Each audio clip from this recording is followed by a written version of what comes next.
Tonight, its effects are not apparent until oftentimes it's far too late.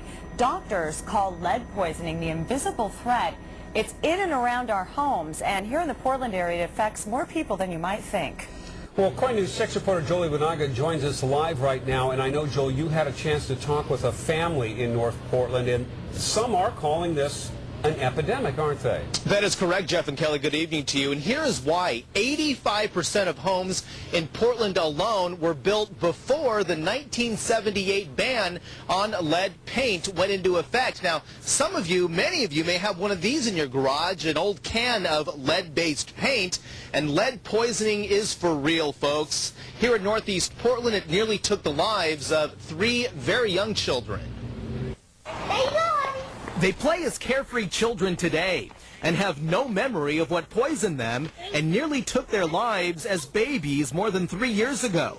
But Mom and Dad, Tamara and Len Rubin, know all too well their nightmare. Their kids' permanent brain damage was easily preventable. Our kids became violently ill, and for over a month we tried to figure out what was wrong with them. Blood tests confirmed the worst. Acute lead poisoning, severe and dangerous levels in all 3 children.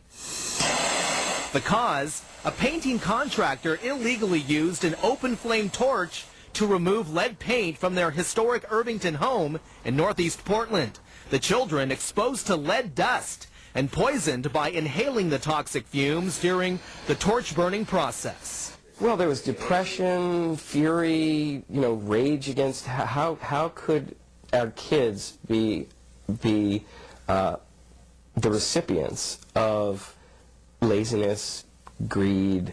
The doctor called us and said, "You need to move out of your house right now. Your child has lead poisoning." Health officials say horror stories like the Rubins are becoming more common.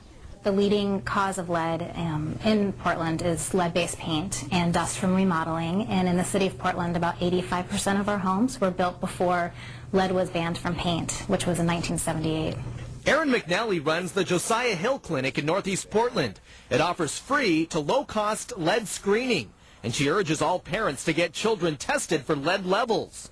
Signs of lead poisoning may not be noticeable until dangerous, even deadly levels. Symptoms may be mistaken for the flu. Headaches, fatigue, vomiting, stomach ache. Long-term effects of lead poisoning include severe damage to the brain and nervous system. 3-year-old Avi Rubin suffered from all of these symptoms. He's got poisoning that is going to cause irreversible brain damage and have long-term effects for the rest of his life, and I was just like beside myself. I mean, the Rubins are now pushing the government for stricter regulations. Our chief concern was to try to prevent what happened to our kids from happening to other kids. It is scary, and in comparison, less than 5% of kids are actually tested. Mommy, watch!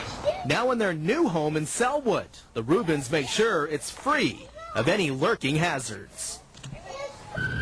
And take a look. The Josiah Hill Clinic sponsors a number of lead testing clinics, with the next one being held this Thursday, May 1st, from 11 o'clock until 1 at the Baltazar Ortiz Community Center at 6736 Northeast Killingsworth. It is free and open to the public, but donations are accepted.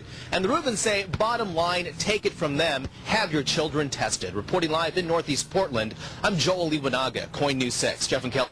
A good warning there, Joel, and our coverage continues at KOIN.com, where you'll find tips from the Environmental Protection Agency for safely removing lead paint and ways to keep your children safe while you test for it. There you go.